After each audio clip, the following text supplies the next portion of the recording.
قل يا عبادي الذين أسرفوا على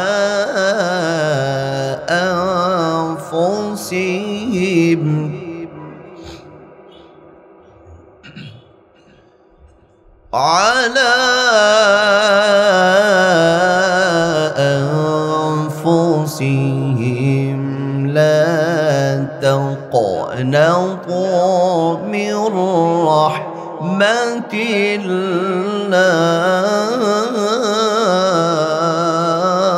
الله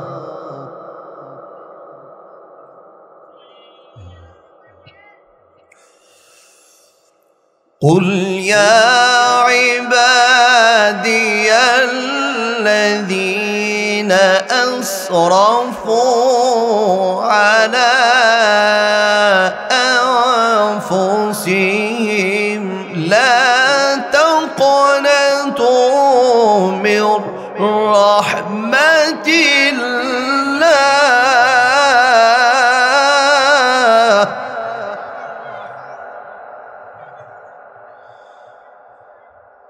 إن الله يغفر الذنوب جميعا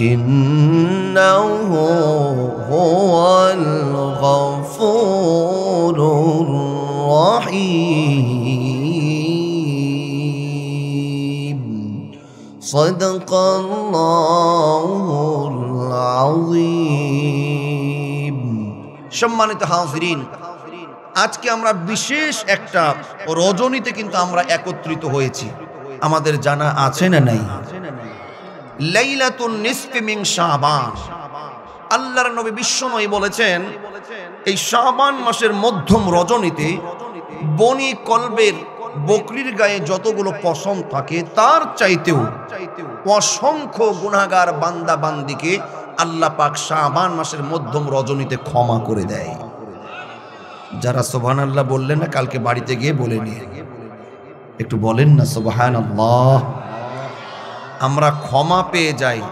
এরকম আমরা চাই কি চাই না আমরা আল্লাহর কাছে দোয়া করছি আল্লাহ লাইলাতুন নিসফি মিন শাবান বা শবে বরাতের রাত্রিতে আল্লাহ আমাদের পিতা মাতা ভাই বোন ময় মুরব্বী আত্মীয় স্বজন সহ সারা পৃথিবীর ইমানদার মুসলমানগুলোকে ক্ষমা করে দিয়ে কবরটাকে জান্নাতের বাগান বানিয়ে দাও আমরা পড়ছি আল্লাহুম্মা আমিন সম্মানিত হাজিরিন আজকে দেখেন এমন আজকে একটা দিনে আমরা উপনীত হয়েছি যে আজকের রাতটা শবে বরাতের রাত কিসের রাত এটা কিন্তু এই শবে বরাত এটা কিন্তু কোরআন হাদিসের ভাষ্য নয় এই জন্য অনেকে বলে যে শবে বরাত কোরআনে নাই হাদিসে নাই এই জন্য শবে বরাতের ধারের কাছে আমরাও নাই বলি নাউজুবিল্লাহ এই শবে বরাত এই কথাটা কোরআনে নাই ঠিক আছে কিন্তু আমার ভাইয়েরা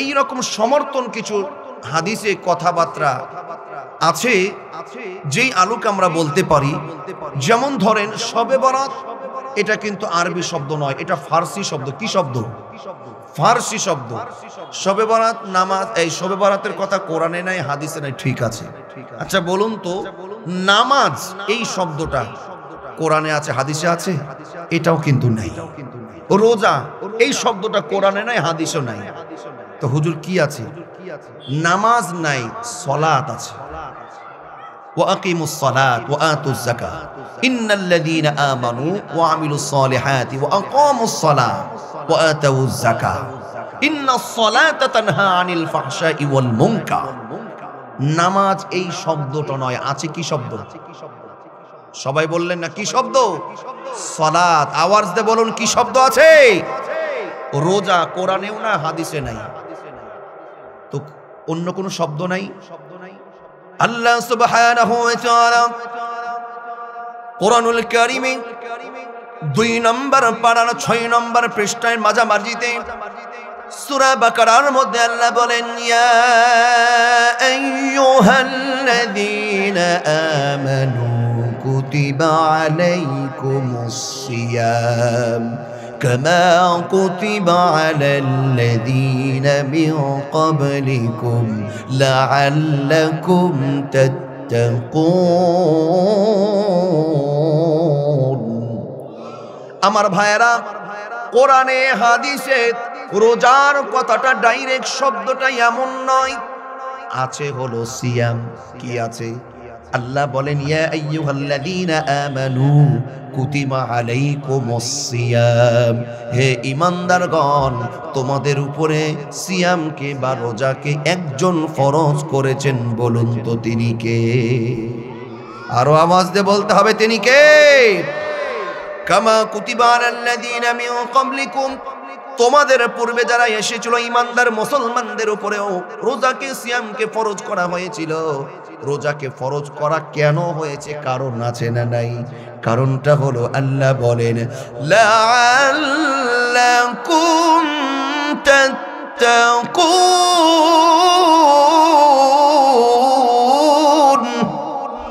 আল্লাহ বলেন সিয়ামকে, রোজাকে তোমাদের জন্য ফরজ করা হয়েছে যেন তোমরা খোদাভীতি, আল্লাহর গুণ, তাকওয়ার গুণটা অর্জন করতে পারো। বলি সুবহানাল্লাহ। নামাজের কথা, রোজার কথা ডাইরেক্ট কোরআনে নাই, হাদিসে নাই, কিন্তু সমর্থক শব্দ আছে না নাই? শবে বরাত, শবে বরাত এই শব্দটা হলো ফার্সি শব্দ, কিন্তু লাইলাতুন নিসফি মিন শাবান এটা হলো হাদিসের ভাষ্য। হাদিসের কথা হলো লাইলাতুন নিসফি মিন শাবান, শাবান মাসের মধ্যম রজনী। আমার ভাইরা, এটা হাদিসের ভাষ্য। এবার বলুন, আমাদের সমাজে বা আমাদের দেশে দেখবেন এই শবে বরাত বা লাইলাতুন নিসফি মিন শাবানকে নিয়ে কিছু লোক আছে অতিরিক্ত বাড়াবাড়ি করে, আবার কিছু লোক আছে অতিরিক্ত ছাড়াছাড়ি। বুঝে থাকলে বলুন, কথা ঠিক না বেঠিক?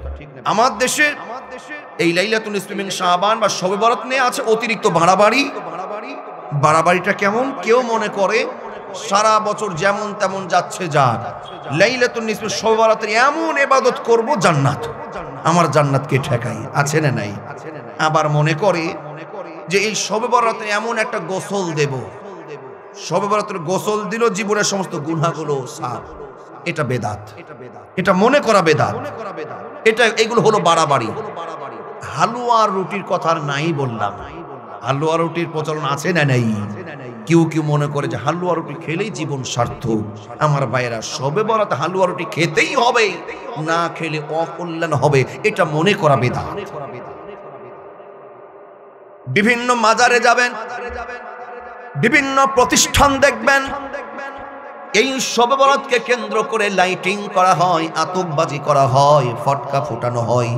এইগুলো হলো বাড়াবাড়ি। কথা বলুন ঠিক কিনা? আর ছাড়াছাড়ি কি?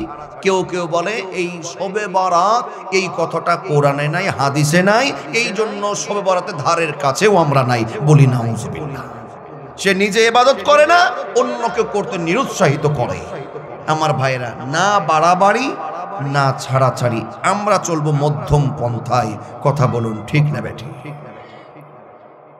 এই রাত্রির গুরুত্ব, শাবান মাসের মধ্যম রাত্রির গুরুত্ব আছে না নাই? আর আওয়াজ দেবেন, আছে না নাই? আমার ভাইয়েরা, গভীর মনোযোগ দেবেন। এই রাত্রিতে আমরা কেমন আমল করব, কি আমল করব? চারটা আমলের কথা আজকে বলবো। এই চারটা আমল আমাদেরকে করতে হবে।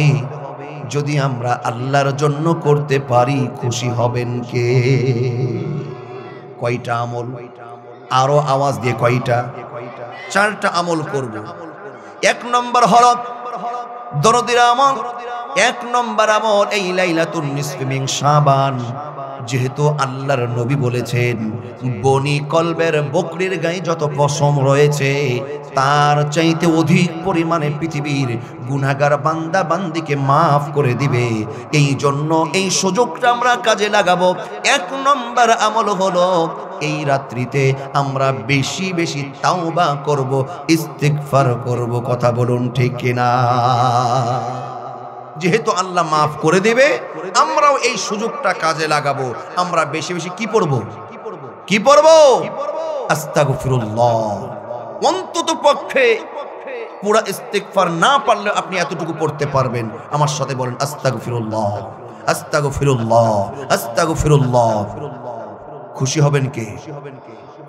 আমার ভাইয়েরা, যারা পারবেন এইভাবে পড়বেন, আস্তাগফিরুল্লাহাল্লাযী ওয়া আতুবু ইলাইহি লা হাওলা ওয়ালা কুওয়াতা ইল্লা বিল্লাহিল আলিয়্যিল আযীম। এক নম্বর আমল হবে জীবনের সমস্ত পাপের কথা, গুনার কথা স্মরণ করে এই রাত্রিতে চোখের পানি ছেড়ে তাওবা করতে হবে। বলুন তো কার কাছে? আমার ভাইরা, ইস্তিগফার পড়বে কারা? তাওবার দরকার কাদের? জীবনে ভুল আছে, গুনাহ আছে, অন্যায় আছে যাদের। আমাদের তো পাপ নাই, আমাদের তো গুনাহ নাই, আমাদের গুনাহ আছে। আমার ভাইরা, আমাদের নেক গুনাহ আছে না নাই?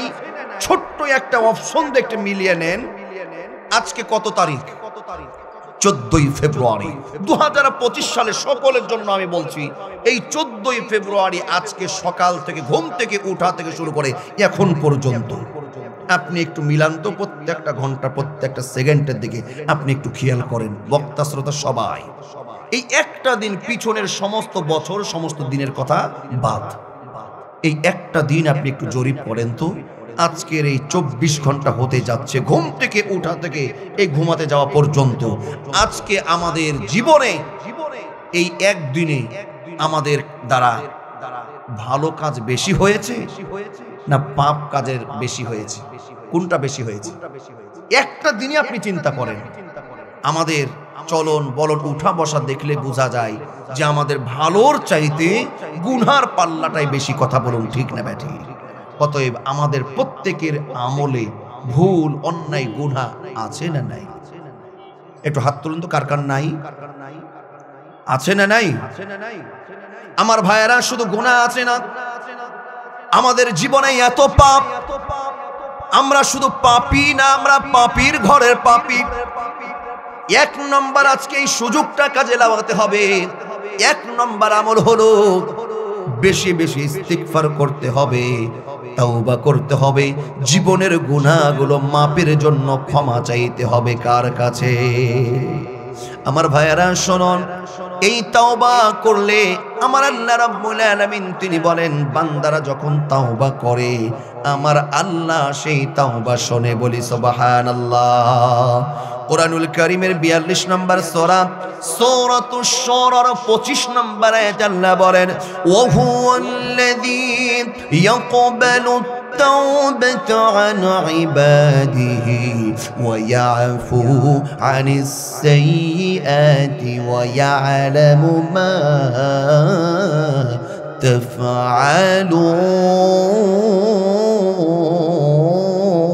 تفعلون। তিনি বান্দা, আল্লাহ বলেন বান্দারে তিনি তোমার আল্লাহ। ও বান্দা, আমি তোমার তাওবা শুনি, আমি তোমার তাওবা কবুল করি।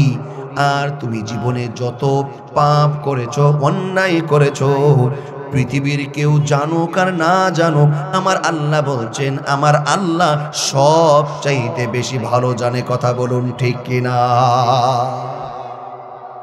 দরদির আমার, আল্লাহ বলছেন তোমরা তাওবা করলে আমি তাওবা তোমাদের সরি, তাওবা তোমাদের কবুল করি। কিন্তু সমস্যাটা কোথায়? সমস্যা আমাদের না আল্লাহ? সমস্যা কার? আল্লাহ বলছেন আমি তাওবা শুনি, কিন্তু সমস্যা আল্লাহর নয়, সমস্যা আমাদের। সমস্যা কোথায়? আমাদের তাওবা করার সময় নাই। হুজুর ব্যবসা করব কখন, পরিবার নীতি চালাবো কখন, রাজনীতি করব কখন, আর তাওবা করব কখন?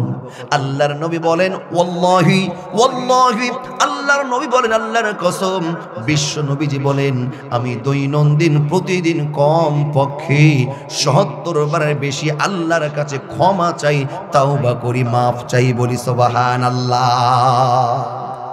আল্লাহর নবীর আগে পরে কোনো গুনাহ আছে, কোনো ভুল আছে? এই নিষ্পাপ নবী যদি প্রতিদিন ৭০ বার তাওবা করতে পারে, বিবেকের কাছে প্রশ্ন থাকলো এখন আপনার আমার কতবার তাওবা করার দরকার আছে? ওই আল্লাহ কত মহান, গভীর মনোযোগ দেবেন।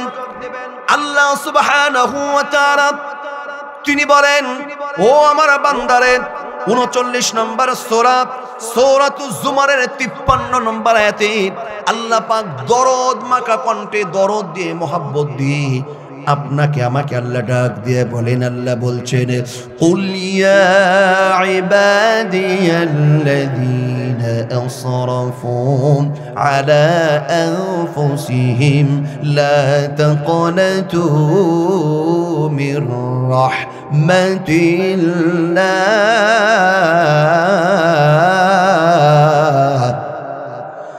ইন্নাল্লাহ ইয়াগফিরুয যুনুবা জামিআ ইন্নাহু হুয়াল গফুরুর রহিম। আল্লাহ আপনাকে আমাকে পাপী বলে ডাক দেন নাই, আল্লাহ গুনাহগার বলে ডাক দেয় নাই। ওই আল্লাহ দরদ মাখা কণ্ঠে বলেন, কুল ইয়া ইবাদিয়াল্লাযীনা আসরাফু, হে আমার বান্দারা, তোমরা যারা নিজেদের নফসের উপরে জুলুম করেছো, নিজের নফসের উপরে অত্যাচার করেছো, আল্লাহ বলতে পারতেন যে হে গুনাহগাররা, হে পাপিষ্ঠ বান্দারা, এই কথা বলেন নাই। আল্লাহ বলছেন, হে আমার বান্দারা, তোমরা যারা নিজেদের নফসের উপরে জুলুম করেছো, পাপ করেছো, গুনাহ করেছো, লা তাকনাতু মির রাহমাতিল্লাহ, তোমরা আমার রহমত থেকে নিরাশ হয়ে যেও না, আমার কাছে ফিরে আসো, আমি আল্লাহ তোমাদের জীবনের গুনাহগুলো মাফ করে দিব। বলি সুবহানাল্লাহ। ওই আল্লাহ এখন আছে না নাই? আমাদেরকে ক্ষমা করবেন, ওই আল্লাহ কি এখনো শক্তিশালী আছেন? নাকি হুজুর মেলা দিন থেকে আছে, আল্লাহ বোধহয় একটু বয়সটা বেশি হয়েছে, রিটায়ার্ড নিবে ভাবছে?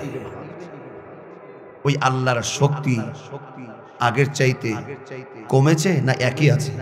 হুয়াল আউয়ালু ওয়াল আখিরু ওয়াজ যাহিরু ওয়াল বাতিন, আল্লাহ প্রথমেও যেমন শেষেও তেমন। দরদিরা আমার, আমি বলছিলাম 1 নম্বর আমল হবে, সেই বান্দাটাই সার্থক হবে। আমার ভাইয়েরা, ইস্তিগফার করে, তাওবা করে আল্লাহর কাছে যেই ব্যক্তিটা জীবনের সমস্ত গুনাহগুলো মাফ করে নিতে পারবে, সেই ব্যক্তিটাই প্রকৃত সফল। বলি সুবহানাল্লাহ। আপনার দুনিয়ার ক্ষমতা আপনি পেলেন, দুনিয়ার বাড়ি আপনি পেলেন, দুনিয়ার গাড়ি বাড়ি সব আপনি পেলেন, গোটা দুনিয়ার রাজত্ব আপনার হাতে, আপনি আল্লাহর কাছে ক্ষমা পেলেন না। আপনার মতন ব্যর্থ দ্বিতীয় কেউ হবে না। দুনিয়াতে আপনার কোনো ক্ষমতা নাই, রাজত্ব নাই, বাড়ি নাই, গাড়ি নাই, আল্লাহর কাছে আপনার কোনো মামলা নাই, আল্লাহর কাছে আপনার নামে কোনো গুনাহ নাই, আপনার মতন সফল কাম আর পৃথিবীতে দ্বিতীয় কেউ নাই। বলি সুবহানাল্লাহ। আমার ভাইয়েরা, তাহলে 1 নম্বর আমল কি? আজকের 1 নম্বর আমল কি? ইস্তিগফার করা। কিসের জন্য? ভুলের জন্য, গুনার জন্য। আমাদের প্রত্যেকের জীবনে গুনাহ কম না বেশি? আল্লাহর কাছে ক্ষমা চাইলে, মাফ চাইলে আল্লাহ বড়ই খুশি হয়। দরদিরা আমার শোনো, পৃথিবীতে অসংখ্য মানুষ ক্ষমা চাই, তাওবা করে, কিন্তু সবার তাওবা আল্লাহ গ্রহণ করেন না। তাওবা কবুলের শর্ত আছে 5টা। কয়টা? 5টা শর্ত আছে। এই তাওবা কবুল হওয়ার জন্য আপনাকে 5টা শর্ত মানতে হবে। কয়টা শর্ত? এই 5টা শর্ত ব্যতীত কোন তাওবা আল্লাহ কবুল করবে না। ফেরাউনের নাম শুনেছেন? ফেরাউনের নাম শুনেন নাই? কখনো এসেছিল নাকি এই দিকে? তো ফেরাউনের নাম আমরা শুনেছি না শুনি নাই? এই ফেরাউন কিন্তু তাওবা করেছিল। ফেরাউন তাওবা করে নাই? তাওবা করেছিল, কিন্তু তার কি তাওবা কবুল হয়েছে? তাওবা করেছিল, কিন্তু সময় থাকতে ফেরাউন তাওবা করে নাই। টাইম ইজ আপ, সময় যখন ফুরিয়ে গেছে, ফেরাউন তখন তাওবা করতে এসেছে। আল্লাহ বলছে, এই শয়তান ফেরাউন, তোর তাওবা আমার কাছে কবুল হওয়ার সময় ফুরিয়ে গেছে। এবার বলুন, আপনার আমার সময় এখনো আছে না নাই? আসলে আছে না গেছে? নিঃসন্দেহে আছে। ফেরাউনের তাওবা কবুল হলো না কেন? এই ফেরাউন কিন্তু আল্লাহকে মেনে নিয়েছিল, ঈমান এনেছিল দরদিরা আমার, কিন্তু এই ফেরাউন স্বৈরাচার ছিল। ফেরাউন বান্দার হক নষ্ট করেছিল, ফেরাউন তার কওমদের হক নষ্ট করেছিল, ফেরাউন তার কওমদের উপরে জুলুম করেছিল। বনী ইসরাইল লোকদেরকে যখন ফেরাউন যখন তারাও দেয়, আমার ভাইরা, তিন দিকে লোহিত সাগর আর একদিকে ফেরাউন তার সশস্ত্র বাহিনী নিয়ে যখন আক্রমণ শুরু করে, আমার ভাইরা, ফেরাউন গুন্ডা বাহিনী নিয়ে যখন আক্রমণ শুরু করে, মুসলমান বনী ইসরাইলের মুসলমানরা ভয়ে ভীতস্ত হয়ে যায়, সকলে ভয়ে কাঁপতে থাকে। পয়গম্বর মুসাকে বলে, ও পয়গম্বর, ও আল্লাহর পয়গম্বর, আমরা তো ধরা খেয়ে গেলাম, আমরা ধরা খেয়ে গেলাম, আমাদেরকে ফেরাউন পাকড়াও করে ফেলবে, আমাদেরকে শেষ করে ফেলবে। পয়গম্বর মুসা আলাইহিস সালাতু ওয়াস সালাম বললেন, কাল্লা, কখনো নয়, ইন্না রব্বি সায়াহদিন, নিশ্চয় আমার রব আমাকে বাঁচার রাস্তা পথ বের করে দিবে। বলুন না সুবহানাল্লাহ। বনী ইসরাইল এবং মুসলমানদেরকে আল্লাহ বাঁচার কি পথ বের করে দিয়েছিলেন না দেন নাই? এই ফেরাউন তার দলবল নিয়ে ত্রিমুখী আক্রমণ, গুন্ডা বাহিনী, সশস্ত্র বাহিনী নিয়ে, অস্ত্র শস্ত্র নিয়ে, সামনে লোহিত সাগর আর তিন দিকে গুন্ডা বাহিনী নিয়ে যখন আক্রমণ করে, আমার ভাইরা, এই ফেরাউন সাগরে নামার আগেও যদি তাওবা করত, তাওবা কবুল করত কে? ফেরাউনের তাওবা কেন কবুল হয় নাই? শোনন। এবার ফেরাউন বাহিনী যখন বনী ইসরাইলের লোকদেরকে যখন আক্রমণ শুরু করেছে, এইভাবে আস্তে আস্তে মুসলমান বনী ইসরাইল লোকরা যখন লোহিত সাগরের মুখের কাছে চলে এসেছে, আমার আল্লাহ বললেন, ওমা তিলকা বিয়ামিনিকা ইয়া মূসা, ও মূসা, তোমার হাতে কি? লাঠি। আল্লাহ বলছে, লাঠিটা ছেড়ে দাও, আমি কি খেলা দেখাচ্ছি। বলি সুবহানাল্লাহ। পয়গম্বর মূসার সাগরের উপরে লাঠিটা ছাড়তে দেরি হয়েছে, আমার আল্লাহ মুসলমানদেরকে পার হওয়ার জন্য ওই লোহিত সাগরের মধ্যে ভিআইপি রোড রাস্তা বানিয়ে দিয়েছে। মুসলমানরা রাস্তা দিয়ে যখন চলে যায়, মুসলমানরা, পয়গম্বর মুসা কালিমুল্লাহ আলাইহিস সালাতু ওয়াস সালাম এবং বনী ইসরাইল মুসলমানরা যখন লোহিত সাগর পার হয়ে ওই পারে, ঠিক সেই মুহূর্তে ফেরাউন দলবল গুন্ডা বাহিনী নিয়ে সাগরের মুখের কাছে। কোথায়? সাগরের মুখের কাছে। চিন্তা করছে, হাই রে হাই, আমার ক্ষমতার আমলে এই রাস্তা করলো কে? ও চিন্তা করছে, ভিআইপি রোড হলো কখন রে? ওর মাথায় কাজ করছে, এই রোড বানালো কে? ওর বাপে বানিয়েছে। আমার ক্ষমতার আমলে এই রোড কে করলো? চিন্তা করছে, যে করেছে করেছে, দেখার দরকার নাই, আগে মুসলমান ধরো, দাড়িওয়ালা টুপিওয়ালাদেরকে ধরো, আর ধরে আক্রমণ করো। মারলো সাগরের মধ্যে, রাস্তার মধ্যে ঝাঁপ দিল। ওই দিকে যখন মুসলমানরা ওই পারে চলে গেছে, এবার ফেরাউন দল বল নিয়ে সাগরের মাঝখানে। কোনখানে? আরো জোরে বলেন, কোনখানে? কোনখানে? মাঝখানে। আমার আল্লাহ, ওমাকারু ওমাকারাল্লাহ ওয়াল্লাহু খায়রুল মাকিরিন, আমার আল্লাহ কৌশল করেন, আমার আল্লাহ একটু সময় দেন, আমার আল্লাহ ছাড় দেন, কিন্তু ছাড় দেন, ছেড়ে দরদিরা আমার। ফেরাউন গুন্ডা বাহিনী নিয়ে যখন সাগরের মাঝখানে, আল্লাহ রাব্বুল আলামিন সাগরের দুই দিককার পানিকে হুকুম দিলেন, সাগরের পানি আর স্টপ থাকা যাবে না। দুই দিককার পানি যখন এইভাবে একাকার হয়ে যায়, এক হয়ে যায়, মুহূর্তের মধ্যে ফেরাউনের দল বল সবগুলো পানি খেতে খেতে হাবুডুবু করে সাগরের মধ্যে তলিয়ে যায়। শুধুমাত্র ওয়ানলি ওয়ান, কেবলমাত্র একমাত্র একজন বেঁচে আছে। নাম কি? নাম কি? ফেরাউন, অধিনায়ক, ক্যাপ্টেন বেঁচে আছে, লিডার বেঁচে আছে। ডানে বামে তাকিয়ে দেখে, আমার পিছনের সামনে যারা বলেছিল আমার নেতা, তোমার নেতা, গুন্ডা বাহিনীরা গেল কোথায়? ডানে বামে দেখে কেউ নাই, কেউ নাই। ফেরাউন এবার একা। দরদিরা আমার, এবার যখন ফেরাউন দেখে ডানে বামে কেউ নাই, বাঁচার কেউ নাই, ফেরাউন পানি পান করতে করতে পেটটা পটকা মাছের মতন হয়ে যায়। পানি পান করতে করতে একবার সাগরের তলদেশে চলে যায়। সাগরের তলদেশও যেন তাকে গ্রহণ করে না। নিচ থেকে এক থাপ্পড় মারে, এক বাড়িতে উপরে ভেসে ওঠে। উপরে যখন আসে সাগরের উপরের পানি তাকে গ্রহণ করে না। উপর থেকে এক থাবা মারে, আবার নিচে, একবার ওপরে আর একবার নিচে, একবার নিচে আর একবার ওপরে। এইভাবে ফেরাউনের সময় শেষ হয়ে যায়। চিন্তা করছে, হায় রে হায়, এখন আমাকে বাঁচানোর আর কেউ নাই। আমাকে যিনি বাঁচাতে পারে, মুসলমান আওয়াজ দিয়ে বলুন তিনি কে? ফেরাউন কি বলেছিল, আল্লাহ সেই কথাটা কোরআনে তুলে ধরেছে। আমানতু আন্নাহু লা ইলাহা ইল্লাল্লাযী আমানাত বিহি বানু ইসরাঈল ওয়া আনা মিনাল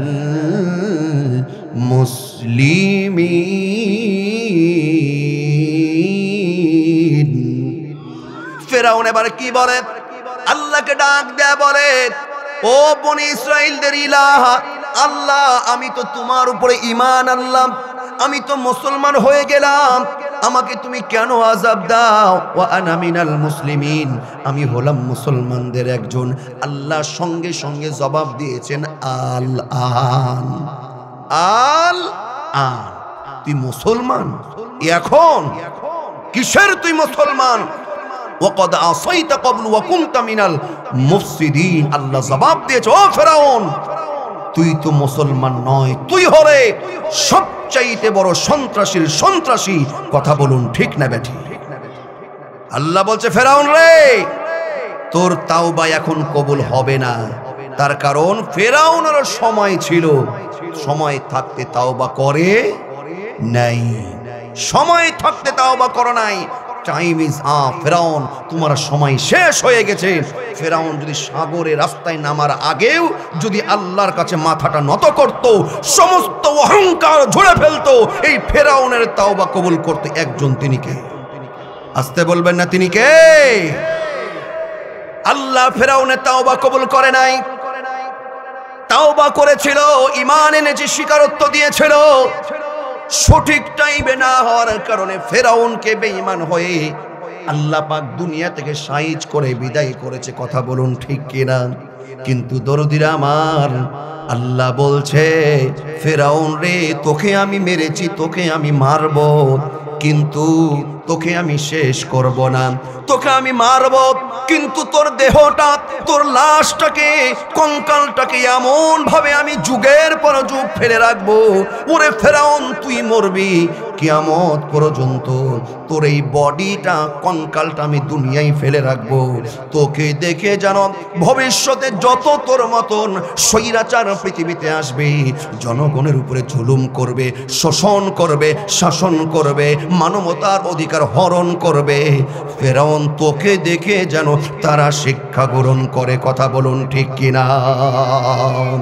পৃথিবীতে কেউ স্থায়ী হয় না, হোক না সে ফেরাউন কিবা নমরুদ, কেউ ভাবে চিরকাল রই না, কেউ ভাবে চিরকাল রই না। পৃথিবীতে কেউ স্থায়ী হয় না। কথা বলুন ঠিক না বেঠিক? ফেরাউনের শক্তি কম ছিল না বেশি ছিল? ফেরাউনের দল বল কম ছিল না বেশি ছিল? আমার ভাইয়েরা, আমাদের সামনে প্রমাণ হয়েছে, ফেরাউনের মতন আদর্শ যারা গ্রহণ করেছিল, মানবতার হক যারা নষ্ট করেছিল, আল্লাহ তাদেরকে বাংলাদেশ ছাড়া করেছে। কথা বলুন ঠিক না বেঠিক? আমরা হুঁশিয়ার করে দিতে চাই, এরপরে এইরকম ফেরাউনদের উত্তরসূরি কেউ যদি বাংলাদেশে জন্মায়, আমাদের বুকের তাজা রক্ত ঢেলে দিয়ে তাদের বিরুদ্ধে অ্যাকশন গড়ে তুলবো। কারা কারা রাজি আছো? দুইটা হাত তুলে আল্লাহকে দেখাও।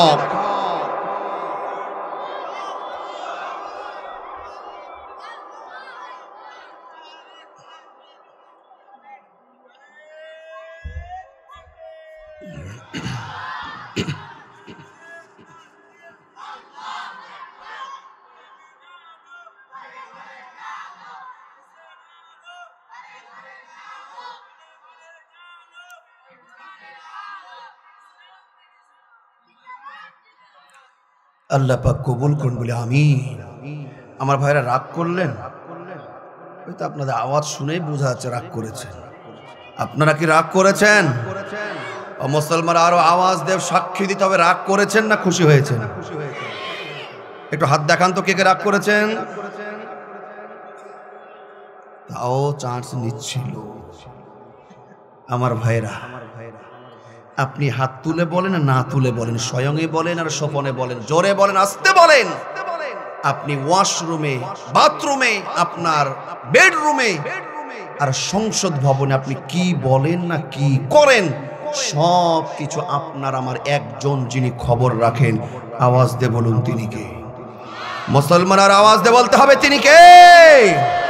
এক নম্বর আমলের কথা বলছিলাম। আমার ভাইয়েরা, আমরা 4টা আমল করব। এক নম্বর আমল হলো বেশি বেশি আজকে আমরা ইস্তিগফার করব। রাজি আছি না নাই? বেশি বেশি তাওবা করব, বেশি বেশি ইস্তিগফার করব। আমার ভাইরা, তাওবার সাথে ইস্তিগফারের সাথে কারো যদি সম্পর্ক হয়ে যায়, আমার আল্লাহ তাকে মুস্তাজাবুদ দাওয়া বানিয়ে দেয়। বলি সুবহানাল্লাহ। মুস্তাজাবুদ দাওয়া কি আমরা হতে চাই? মুস্তাজাবুদ দাওয়া কি আমরা হতে চাই? মুস্তাজাবুদ দাওয়া কাকে বলে? শুনলে আরো আগ্রহ বাড়ে। মুস্তাজাবুদ দাওয়া তাকে বলে, এই গুণটা হলো মুস্তাজাবুদ দাওয়া তাকে বলে, এই আপনি যেই দোয়াই করবেন সেই দোয়াটাই কবুল করবেন কে? আমরা হাজারো দোয়া করি, প্রত্যেকটা দোয়া কবুল হয়?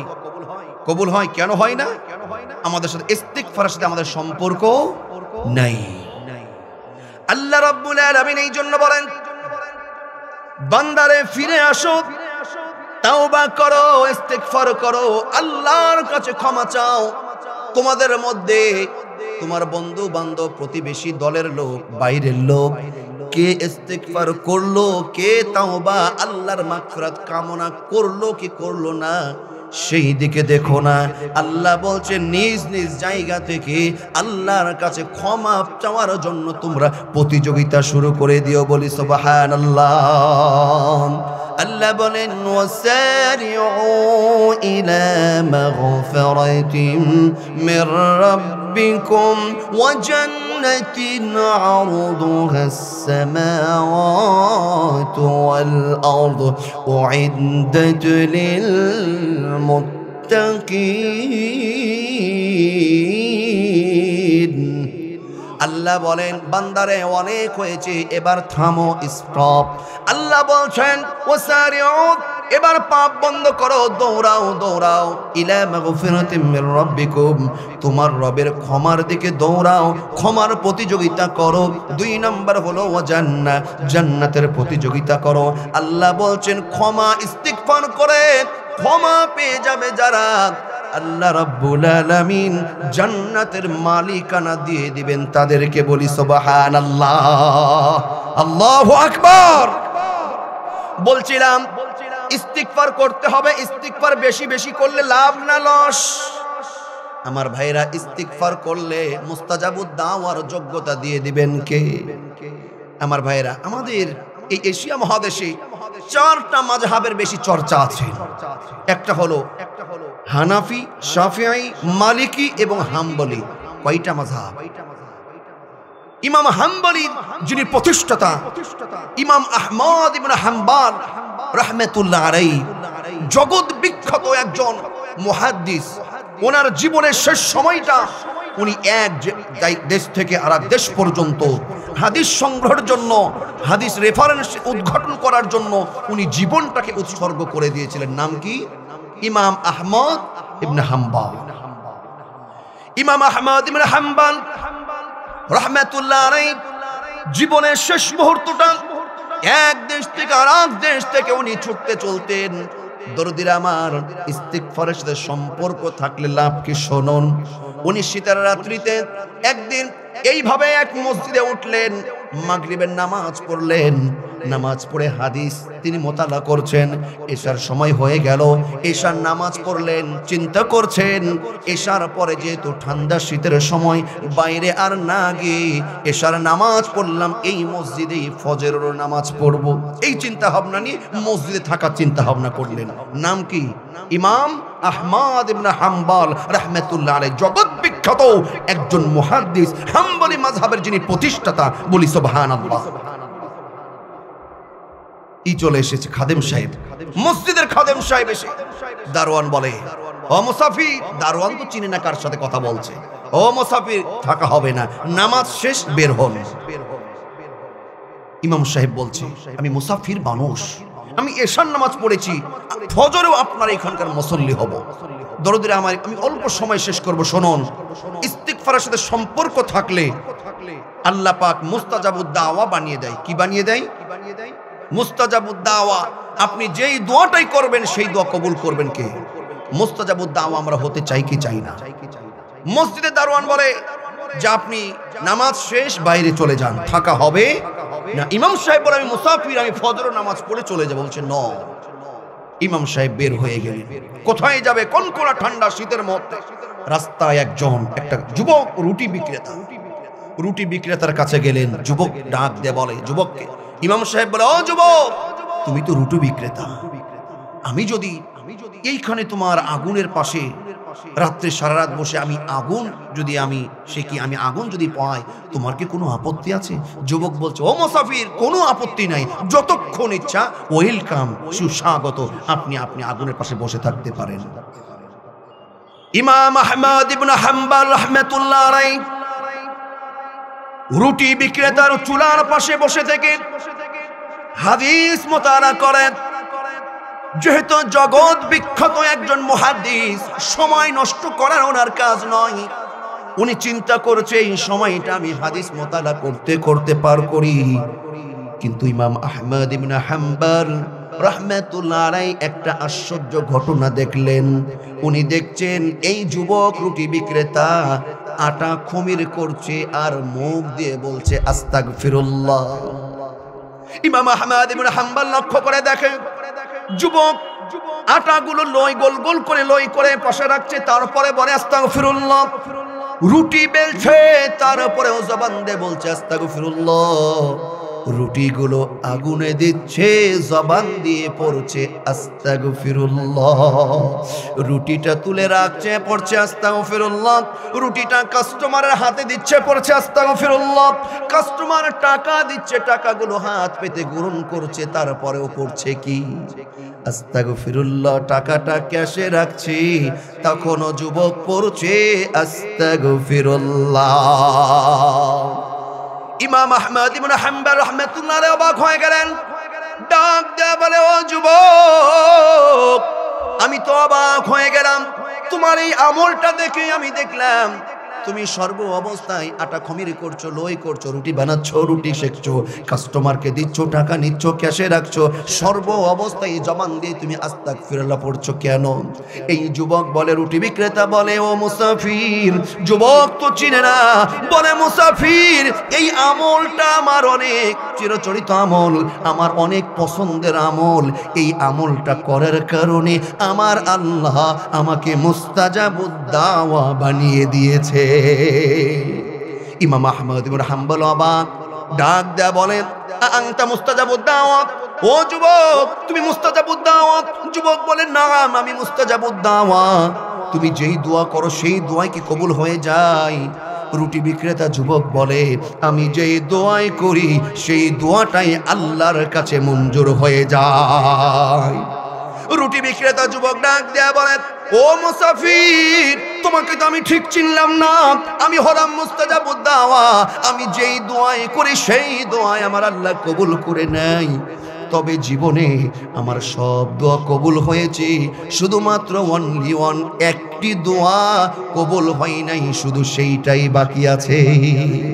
সব দোয়া কবুল, একটা দোয়া কবুল হয় নাই। সেই কারণ, সেই দোয়াটা কি? আপনাদের শুনতে আগ্রহ বাড়লো না কমলো?